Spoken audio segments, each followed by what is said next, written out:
Counselling বা psychotherapy নিয়ে বা সংক্ষেপে বলতে গেলে সাইকোলজিস্টরা আসলে সেশনে কি কাজ করেন, আদৌ কি কোনো কাজ হয়, কাউন্সেলিং কি কাজে দেয়, কাজে আসে কোনো, এই ধরনের কমন প্রশ্ন আমাদেরকে অনেক সময় শুনতে হয়। সো আমি এক বাক্যে একটু উত্তরটা দিয়ে দিতে চাই। সেটা হলো, কাউন্সেলিং একটা কন্টিনিউয়াস প্রসেস, যেটা আসলে সেশন বাই সেশন কন্ডাক্ট করতে হয়। আর এই প্রসেসটার মধ্যে শুধুমাত্র একজন সাইকোলজিস্ট অথবা শুধুমাত্র একজন ক্লায়েন্ট একা কোনো কিছু করতে পারবেন না। ইটস এ টিম ওয়ার্ক, একটা টিম যেখানে একজন সাইকোলজিস্ট থাকবেন, একজন ক্লায়েন্ট থাকবেন।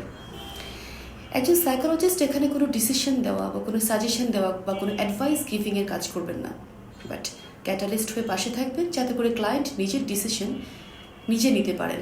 অতটুকু সক্ষমতা অর্জন করার জন্য সাইকোলজিস্ট তাকে হেল্প করবেন।